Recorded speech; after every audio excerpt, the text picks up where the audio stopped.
Hi, everybody. This is Gay. We've got such a great episode this time on a life-changing thing that's changed both of our lives, and that is valuing simplicity. Getting more and more and more simplicity in your life sometimes means subtracting some things and adding some things.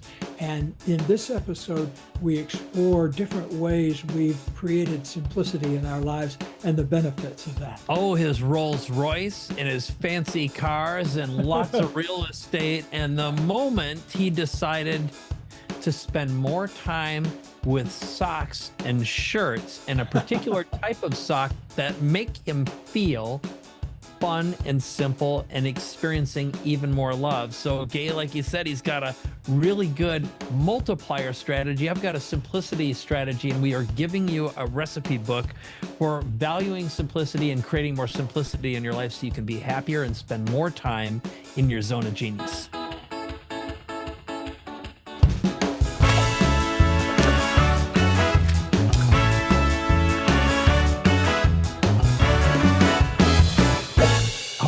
Well, I'll tell you, I'll start this off with how we began our year this year. So it was January 31st. And for the past few years, we started a process. We called it the Table of Eight. And the basic idea behind the Table of Eight is it originally began with Vivian and myself and JJ Virgin and her husband, Tim, and I sitting around.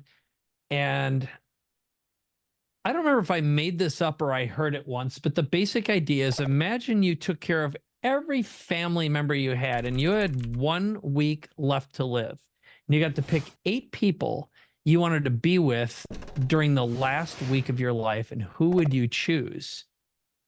And I started asking that question amongst friends, and I found they always, one of two things generally happen, and the third very rarely happens. Someone would say, they'd start talking about their family. I said, no, your family, you've got a separate experience. Let's say you have parallel universes. You have your family on one side of one parallel universe. This is only for the people who are closest to you. And a lot of them, I'd say around half, would say, I don't know if I can pick 8 people that I feel Actually, that genuinely close to. that was my first thought too. Yeah. Immediately 3 or 4 came to mind, but I could make 8, but it would be a little stretchy. Okay. Yeah. Well, so it's pretty interesting, isn't it? And I've had people say, well, I can think of my, 6, 7, 8, but my wife wouldn't, or my spouse wouldn't want the same. We don't have the same people. All right. That's a little conflict, for the Last Supper. And then the second thing that would happen is people oftentimes go back and they talk about my family. They just can't let it go. They feel like somehow they're abandoning them.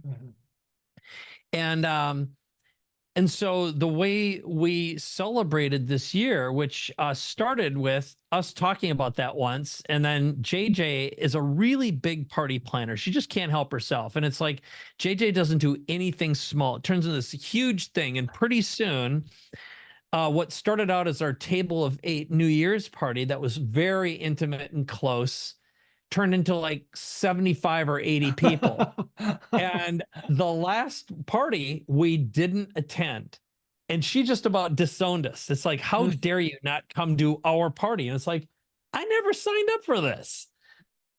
And this year we went back to the 4 of us again for a Table of 4 experience. It was even smaller for New Year's, which again, she doesn't do little parties. But I've shared this story with a few people about how simpler and fewer does not mean less.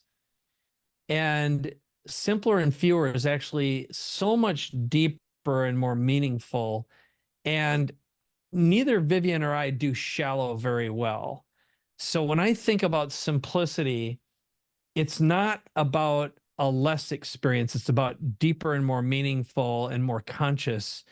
And as I've been growing a little bit older, I'm really, really, really reducing the body count. And the body count is exactly, I know how you just reacted, was it means two different things, which is fewer people, fewer bodies in the street after the impact occurs, but also spending a little more time in a space of consciousness. And so to me, that's my interpretation of valuing simplicity and taking a lot more time for that inner circle. And I'll give you one more little short story, which is I go on a walk almost every Sunday with John Assaraf, and we walk Torrey Pines, which is this beautiful place.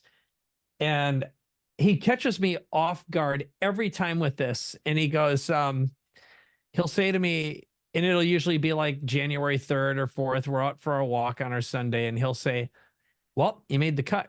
And I'm like, what are you talking about? And he goes, well, you're in my inner circle for another year. Because every year he makes the circle smaller and he just weeds people out. And I'm like, well, thanks, John. That's really nice. And at the first few times, it shocked the hell out of me because he's been doing it for like 10 or 12 years now. But that feels so good to create that added intimacy and do it consciously. So those are a few of my initial salvo ideas about valuing simplicity. So how about you? What comes to mind and what came to mind? Because you were all in on this episode when we talked about the idea in the first place. Well, it's really changed my life because when I was contrasting my life now with where I was back in the mid 90s. And so that's almost 30 years ago now. But I was much more into stuff at that time. And, we had a beautiful home we lived in, and then we had another one out in the mountains, and then we had a business building, and then later we got a place on the beach. And so I kept making my life more complicated all the time. And that just seemed the thing to do. Thanks to Oprah, primarily, we were making plenty of money back in the 90s. And so I think both of us just thought, okay, the way to do things is just keep getting more and more stuff. And then one day, I remember this particularly. Katie and I looked at each other. We got something happened. If you own a lot of real estate, you get into this mantra of there's always something going to go wrong. And so I remember what it was. Freak hailstorm at our mountain house wiped out our solar installation. And at that time, solar was much more complicated and costly and blah, blah, blah. But anyway, it was like, oh no, and Katie and I looked at each other and said, wait a minute. We didn't sign up to be in the real estate business here. We're always having to handle real estate. We got where we are by having ideas and working with people. And now we spend half our time jockeying around material things. And at the time, I also used to, I had a small collection of British cars. I liked British sports cars of the 50s and 60s, and Jaguars primarily, but also I had a Rolls Royce. And so I was, trading things around there. And so we just looked at ourselves and said, wait a minute, we need to get out of the real estate business. And so we sold off our mountain house, and we then got rid of the business building and got down to having basically one house that we really, really, really loved. Later on, we had the beach place, but that lasted about a year and a half. My beach fantasy wore off very quickly. And I'd often romanticized living right on the beach, where I could walk out my front door onto the sand. And I forgot that two elements of the fantasy didn't, like one was I had to wear a sweater all the time if I lived right on the beach, it was because it was often cold there. It was never a real, direct sun day. And the second thing I didn't factor in was people's car burglar alarms at the beach go off about every hour. and somebody backs into somebody or slams a door. And so I was always having to deal with car burglar alarm. So anyway, they always say about Rolls Royces, the two best days of your life are the day you get it and the day you Yeah. unload it to the next poor sucker. And Yeah. so I gradually did that, but with more and more stuff. And the thing is that every time we made a movement toward greater simplicity, we got happier. Yep.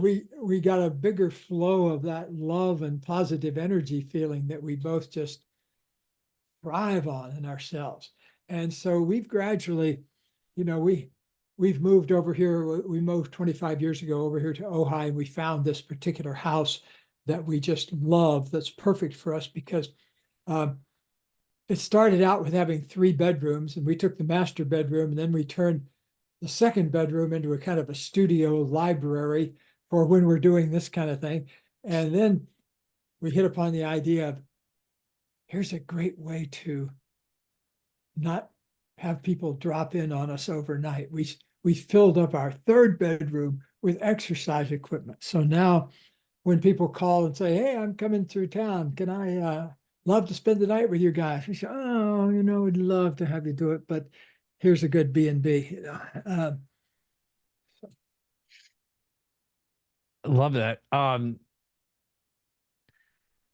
So let's think about, I want to create a formula for this. So I'm looking at, again, part of what you were just talking about is the stuff, the simplicity of stuff, and how you know, very frequently what your formula was or what you were escaping from is the accumulation of things and attachments and the feelings that you thought you got from them before, right? Yeah. Uh, and the fact that one day you realized, and for in your case with you and Katie, you had like an unconscious or a conscious decision you made that you didn't want to have anything to do with this any longer, right? Um, Yeah. and so if we were going to compose right now a formula for decoupling from and a formula for simplicity, what would your ingredients be? And again, I'm looking at the words you were saying, and that's part of what I was paying attention to when you were going through these stories is like the place on the beach, the cars, the Rolls Royce, and the real estate. And to me, what Vivian and I are working on right now is, and this might not be the right formula, but it's where we are right now, is we just recently committed to, we've been working on our place in Mexico, and for us that's a freedom too. It's a place to feel even more free. Now the ownership isn't as important, and the more I'm alive, the more I realize, you can rent a place for the rest of your life for not that much, and you don't have to think about it, right? And we're also doing this thing in Spain. We committed to buying a penthouse in Spain in Malaga. Now, on the illusion that or the hallucination I currently have about it is that it will most likely increase in value, and it will probably increase to 30% by the time we even get it, by the time it's built. Just historically, that's the way the numbers work. And, you never know. Real estate is one of those things. So it's like, okay, it's a place to, put your money and create a scalable asset, but it's just one more thing to think about. That's the hallucination. But, we're at slightly different age places in our life. So you have a different perspective and a different point of view. And I'm coming to you both as a student and as an advisor, and I'm saying, oh, wise one, give me the recipe for simplicity mindedness, simplicity thinking, and knowing what you know now. How would you design a simple life, whether you were 30 or 40 or 50 or 60 or 70, knowing what you know right now? I don't know What a if I'm great, asking the question the right way, but that's a great question, actually. Well, let me give you a simple example of something my wife and I do every year, and it's a template for what I think everybody ought to do in their bigger life. This just start with something small. And here's what we do. Every year, Katie and I go through our closet and mm, take out anything we don't love to wear. That's the key ingredient. So, do I love to wear this? Yes or no? No. Put it aside, possibly donate it, or at least put it in a different place so you don't have to regard it every day. So get your, like right now, I've taken this to the extreme. I found one brand of t-shirt that I just love. Their softest brand of t-shirt. I'm going to give them a unpaid for plug right now. It's called Cotton Citizen, and okay. they're expensive and worth it because they don't wear out. They're good looking. They get softer and softer and softer. So putting on my t-shirt every day is an erotic experience. Yeah. Start there, get something that you put on your body. You say, ah. Also, so I have like uh, at least 10 and maybe even 15 different t-shirts in different colors that are made by the same company. I found a pair of pants called Public Rec pants, the all day, everyday pants that I love to wear. I was one of their first customers 7 or 8 years ago. I probably have bought 10 or 15 pairs over the years. They don't wear out. They stay good. They're like a kind of a fancy sweatpant. They don't look like sweatpants, but they are sweatpants and running pants. And so every day when I go in to get dressed, I know I'm going to slip into something that I absolutely love to wear. Hmm. And same thing, my wife is so beautiful, Katie. She knows I love socks. So every year at Christmas time, she gives me, like this year, she gave me 2 new pairs of cashmere socks to wear on chilly evenings. And I can't tell you the amount of pleasure I've had putting on those socks before Oh, yeah. they're Yeah. just so soft and delicious. Um, so, so there's the first thing is to start someplace where you can hone down the ability to discern what you love Oh, versus what you just like or put up with. Because yeah. I want you to elevate your life to the love level. You've probably been to a symphony orchestra where the oboe player sounds this note at the beginning, and then everybody in the orchestra Yeah. tunes to it. Well, Oh, yeah. let your note be, do I love this? And then tune your life to it. Because, see, if you can learn to put on a t-shirt that you love, or whatever it is, a pair of pants or a bra or whatever, if you can distinguish that you're putting on something you love, you can also distinguish whether you're eating something you love, which I highly recommend that people focus their attention on eating the things that they really like, that are good for you, that provide organic good feeling in your body. My wife and I just had lunch, and Katie is a fabulous chef. She made us fresh basil pesto to put over a baked potato. Oh, no king ever ate better. Fresh pesto over a baked potato. And so, although it was so simple, she made it in about 15 minutes. It was just drop in a bunch of basil, drop in this, that, and then turn on the buzzer. And yeah. And so oftentimes simplicity is also time economical. I sometimes like to sit down and play one of my musical instruments. And if my consciousness is really into it, I might only play for 10 minutes and I get the connection that I wanted to have with that musical instrument. Yeah. Yeah. So focus on love first. Love, love, love. It's the Yeah. thing. It's the best show human beings put on. So let's use it.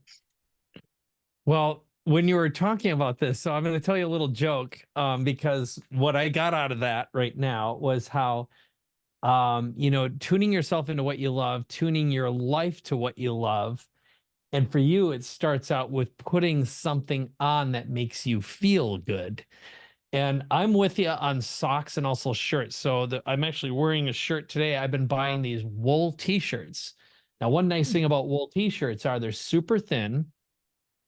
They don't stink. They just never stink. You can put them out in the sun to wash them effectively. They're super thin and they don't wrinkle. So Vivian and I have a rule, and this is one of our simplicity rules. I never check luggage. I can go for 6 or 8 weeks with one bag.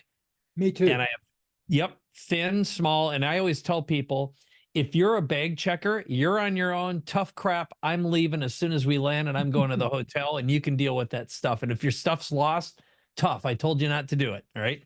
I'm pretty cold and hard. I don't, and everyone who knows me knows I don't travel with checkers. Um, Tough crap. And it just sucks, especially if you get caught overseas or you lose your bags. I've done that very same thing. Yep. Yeah. No, and it's just so that's one of my other things are the hard rules. I got another rule. I hate Atlanta.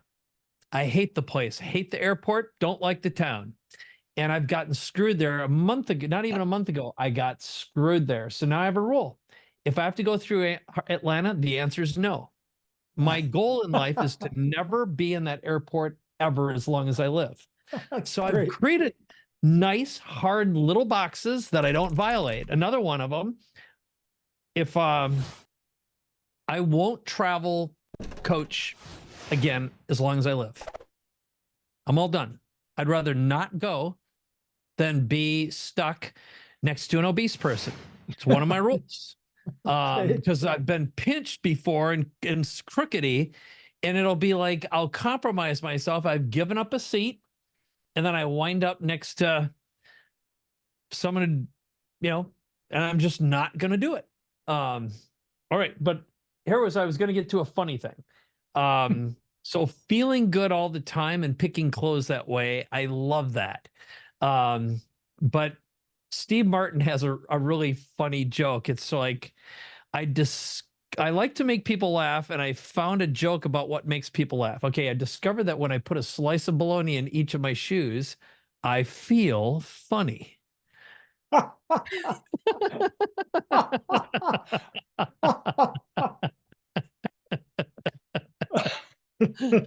So, and I've told him before that, like my first impression, the first time I met you, whatever it was at an angle, I'm like, holy crap, it's Steve Martin. It was like you have that distinctive look. And this year we were at the Emmys, and I walked right by Martin Short and Steve Martin, and they were walking in, and once again they got passed by. But okay, so back to the formula. So we have tuning in. And you also talked about going through your closet. So I have another thing. We literally just did this 2 days ago. We threw away probably, I think it's more than half of the stuff that was in our garage. And a little formula that I started years ago. Now, I'll have to admit, I haven't been sticking to it until this past weekend. But when I got divorced, I moved into and I lived on a boat. And there's a rule of living on a boat, which is if it doesn't fit on the boat, you get rid of it. And I was really proud of myself because aside from my vehicles, every single possession I had fit on my boat. And I can't tell you how unbelievably freeing that felt to not be owned by my stuff. And then invariably, when you've got a kid and a family and a house, and in my case, like a business, and you just start having things, and then there's a distinction. Like tools to me are just necessary to get a project done. But my life has been very blurry because my tools are my hobbies, which are my life and my lifestyle. And I've got, a lot of gadgets. So doing a gadget release is and I can't help but feel a little nostalgia sometimes because I do have some really cool things. And there was a period of time when I had a massive, massive collection of books, and they followed me around from office to office and studio to studio. And one day when I sold the last business, I let it all go. I let 20 some years of really rare, unusual, beautiful books. I just gave them all away because I was like, I just am not going to travel with them one more time. And now I have a Kindle. Now, do I have a nostalgic pain thinking about it? I do. Yannick Silver was over last night and we were talking about books, and he said that's the one thing I can't let go of is I've got my books. But even that I let it go. So tell Yeah, me a well, little I about got rid of 33 boxes of books when I moved over here, and okay. I could probably get rid of another 10, just stuff that people have sent me and things like that over the years. Um, No attachment books, in other words. Yeah. yeah, no attachment. There are some sacred books that I would never part with in a million years, but um, yeah, if I can get it on a Kindle these days, that's what I do, because that has made life so much easier. Because I used to go off to Europe with half my bag filled with books. And I'm Yeah. a non-bag checker either. I've gone all over the world. I've gone for months at a time traveling with no bag check, and so I like your t-shirt idea though. I'm going to look into wool t-shirts. They're not too warm on a warm day. No, not at all. They're merino wool. They're super thin and really comfy. And I promise you'll put them on because and you can wash them. And again, what I found is like, I'm not a particularly stinky guy. I found a particular deodorant that I never smell. I just am not a stinky sweater. But these are year round, super comfy. You can get all different colors. And I am going to do a couple things. One is when we're done, what size do you wear and what color would you prefer? And I'm going to order you some. Oh, Yeah. well, I'm usually a large. Uh-huh. I I love blues. I love anything blue. That's Yep. kind of a favorite. I like purples and lavenders. Okay. Um, Not so much dark. This is about as dark as I go here, this kind of Okay. color. Yeah, great. So that's easy. And I took a snapshot of you while we were making this. So I'm going to send you a little gift. And then Well, you can thank you. decide which one you like the most. All right. Um, and and the other thing that I'm doing, I made a commitment to myself while we are here, is I'm buying cashmere socks. So I bought wool socks. I don't have cashmere socks. I think that is a great idea.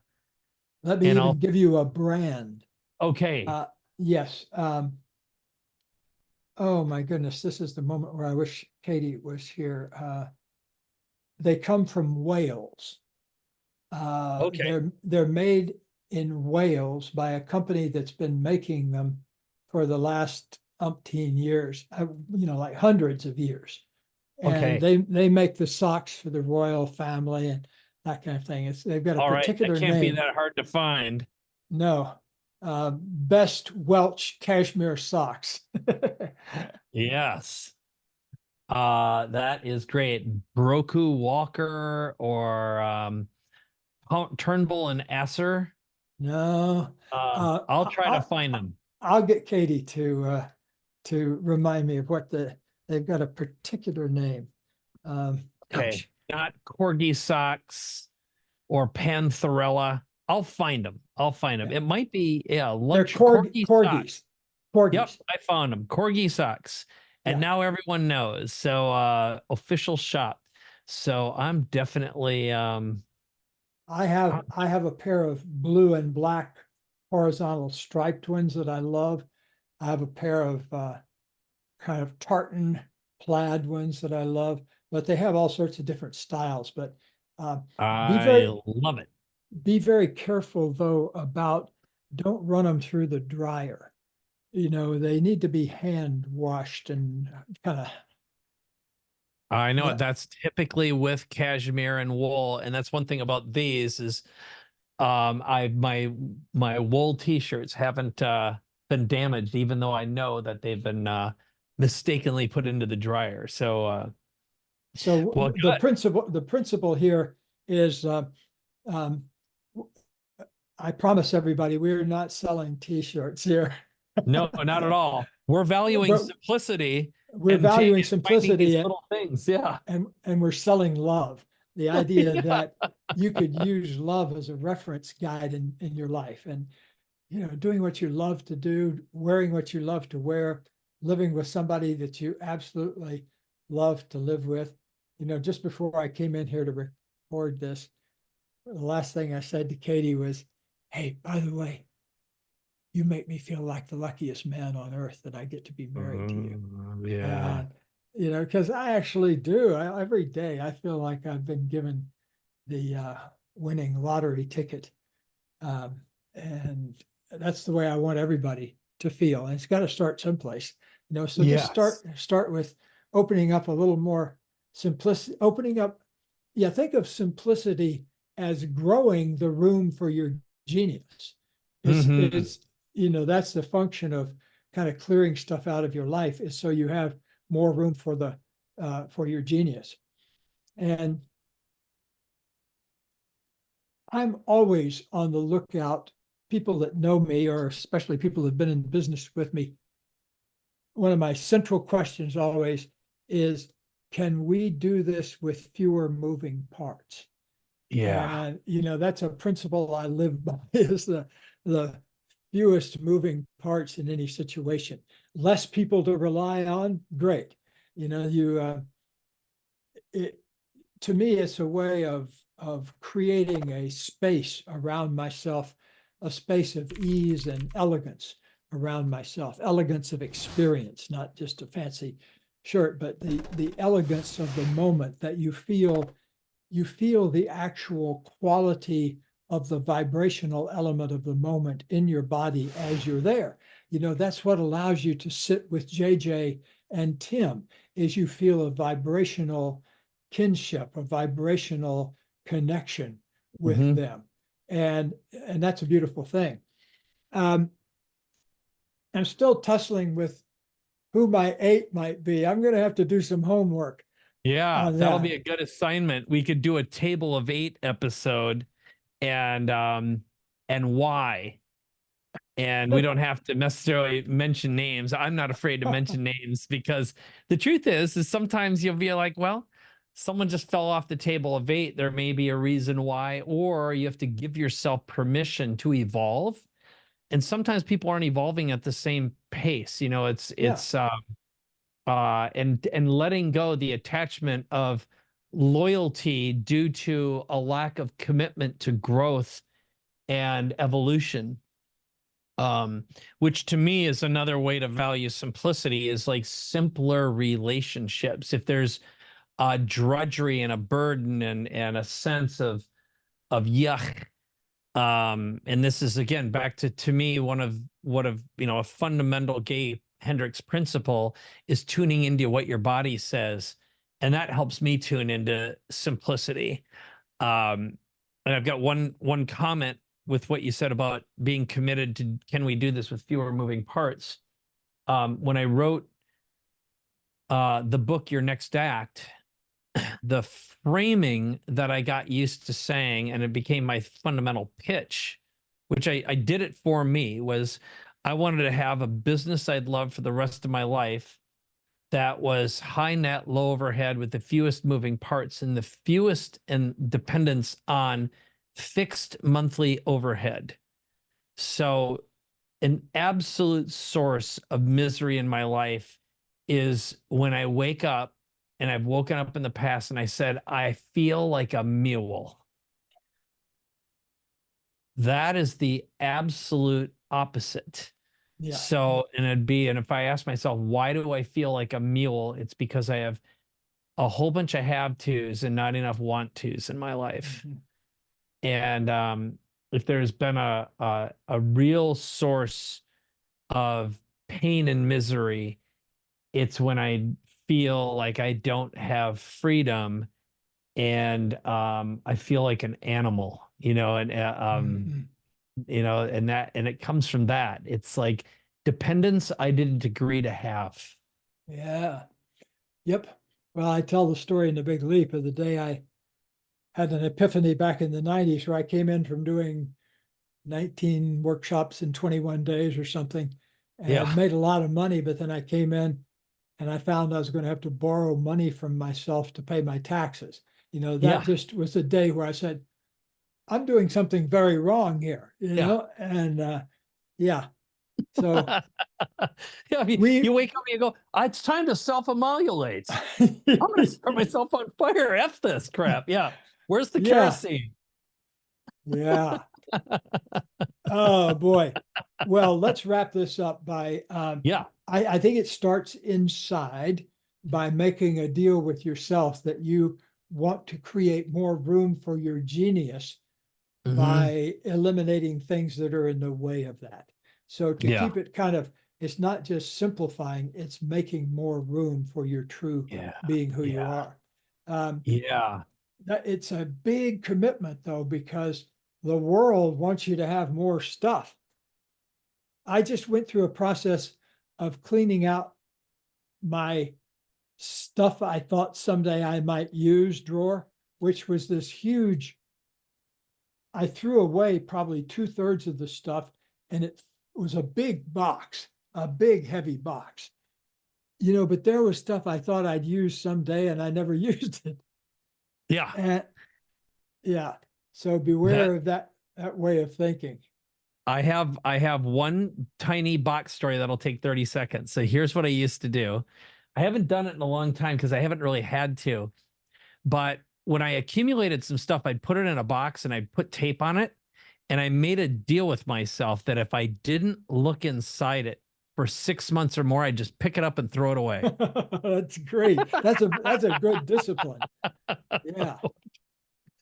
No, I admit that I threw away like my senior year class ring and all sorts of keepsakes that I probably might regret someday. And then at the same time, it's like, Yeah. take a picture of it. Yeah. All Yeah, right. yeah. Well, So yeah, a less commitment. attachment is a great formula. But yeah, we'll wrap this one up. So if you had one last big takeaway for your recipe for simplicity, what would it be? Be on the lookout for what you love and put it on your body, put it in your mouth, surround yourself with it. The way I say is get your social life so there's 3 to 5 people whose faces light up when you walk in the room. Ah, If you want to have 8 of those, that's great. But I'm happy with 4 or 5 of those people that I know my face is going to light up when they walk in the room. Their face is going to light up when I walk in the room. That's what I want. add a couple cats too. I'm with you on Yes. that. Yes, a couple of kitties. So interestingly, yours was an additive, which is add something you love, which I do love, and that gets back into tuning yourself and the socks and Yeah. the shirts.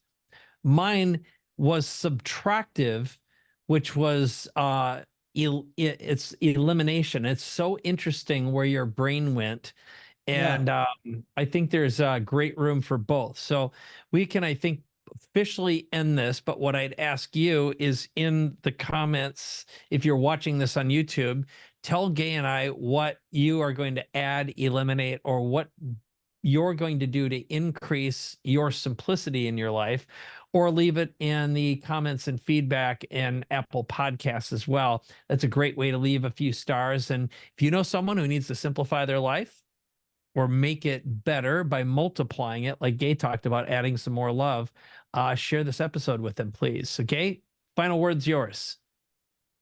Yes. One of our great car designers who designed the Lotus, Colin Chapman, uh, created winning race cars by what he called adding lightness. Oh, He wasn't about taking things away, he was adding things that made it lighter. And that's what I think about adding more ease, adding more freedom, adding more love to your life. always welcoming more and more and more organic love. I love that. And as a driver of a Lotus for now going on 6 years, I understand that. It is an absolute pleasure to get into that little lightweight race car. So this has been a great episode, Gay. I had a lot of fun. I always do, but this one was super fun. So see you in the next one. Stay simple.